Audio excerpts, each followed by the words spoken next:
Hello student, good morning all of you. आज मैं आपको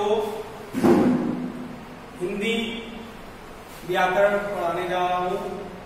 इसमें पार्ट सेकेंड द्वितीय टॉपिक है बर्ड। बर्ड क्या होता है? आप जानते हो कि वे छोटी से छोटी धुनी जिनके हम टुकड़े ना कर सकें, ऐसी ध्वनियों को वर्ड कहते हैं। जैसे क का आपका एक वर्ड है। यदि हम इसके टुकड़े या खंड करना चाहें तो ये खंड नहीं होंगे। इस तरह से हम जानते हैं कि का एक वर्ड है, का, खा, गा। अब आता है आपका टॉपिक वर्णमाला। क्योंकि बिना वर्णमाला के आप कोई भी भाषा नहीं लिख सकते। यदि आप हिंदी में पढ़ रहे हैं तो हिंदी की वर्णमाला याद करना पड़ेगा, और इंग्लिश में पढ़ रहे हैं तो इंग्लिश की वर्णमाला अल्फाबेट्स याद करना पड़ेगा। तो आज हम वर्णमाला हिंदी की जानेंगे। तो वर्णमाला में आ से लेकर ज्ञ तक जो आपके वर्ड होते हैं उनसे भाषा बनती है, और यह वर्णों के व्यवस्थित समूह को वर्णमाला कहते हैं। वर्णमाला क्या होती है कि आ से बड़ा, छोटी, बड़ी से लेकर ज्ञ तक ये क्रमबद्ध समूह को एक के बाद दूसरा, तीसरा एक निश्चित क्रम में जब लिखे होते हैं तो यह क्रम वर्णमाला कहलाता है। अब टॉपिक आता है वर्ड के प्रकार। तो आप जानते हो वर्णों को मुख्यतः आपके चैप्टर में दो भागों में बताया गया है, स्वर और व्यंजन।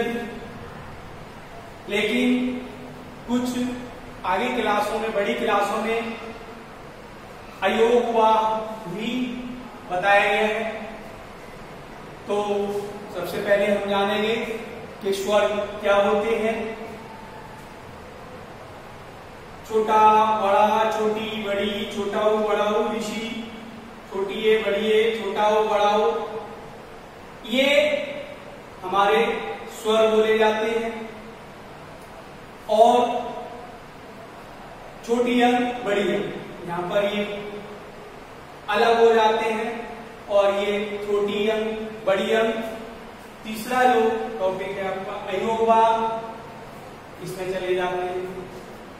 और बाकी जो का, खा, गा, घा, इंग्या, चा, छा, जा, झा, हुआ, टा, ठा, डा, ठाड़ा, ता, था, दा, धा, ना, पा, फा, वा, भा, मा, या, रा, ला, वा, शा, शा, शा, हा, ये सभी वर्ड आपके व्यंजन बोले जाते हैं।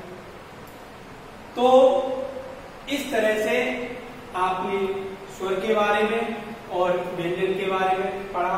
अब अयोगवाह में अनुस्वर होता है, अनुनासिक होता है और विसर्ग होता है। तो आपका जो अंग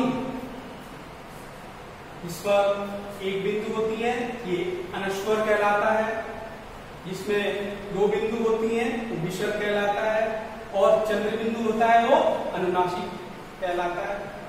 तो इस तरह से वर्णों के तीन प्रकार होते हैं, स्वर, व्यंजन और अयोगवाह। अब स्वरों के भी भेद होते हैं।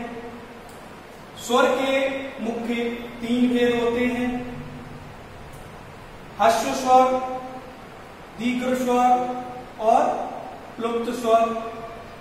तो ह्रस्व स्वर क्या होते हैं ये जानते हैं हम।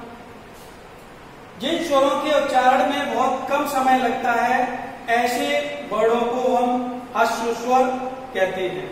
तो इनमें आ, ई और ऊ ऋषि, आ, ई, छोटा ऊ और ऋषि, ये ह्रस्व स्वर होते हैं, अर्थात इनको बोलने में बहुत कम समय लगता है। और इसी तरह से दूसरा दीर्घ स्वर। दीर्घ स्वर मीन्स जिनमें बोलने में ज्यादा आवाज की जरूरत पड़ती है, जैसे बड़ा, बड़ी ई, बड़ा ऊ,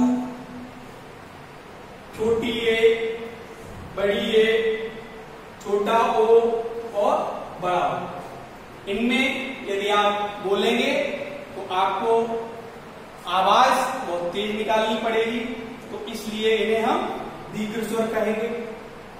और इसी तरह से अगला आता है प्लुप्त स्वर। तो प्लुप्त स्वर आपकी बुक में हो सकता है दिया ना हो। प्लुप्त स्वर में क्या होता है, जैसे हम बोलते हैं ओम, इसको दो तरीके से लिख सकते हैं, ओम। तो ये जो आवाज निकलती है ये प्लुप्त स्वर के अंतर आती है। जिन स्वरों के उच्चारण में ह्रस्व स्वरों की अपेक्षा तिगुना, तिगुना मीन्स 3 गुना हमें बल लगाना पड़ा या ताकत लगानी पड़ती है, तो ऐसे शब्दों को हम प्लुप्त स्वर कहते हैं। तो इस तरीके से आज इस चैप्टर 2 में आपने वर्ड के बारे में सीखा और ये आप स्वर और व्यंजन के बारे में, अयोग वाक्य के बारे में अलग अलग पढ़ेंगे और याद करेंगे। और अगला जो टॉपिक होगा मात्राएं, वो मैं नेक्स्ट वीडियो में आपको समझाऊंगा। Thank you.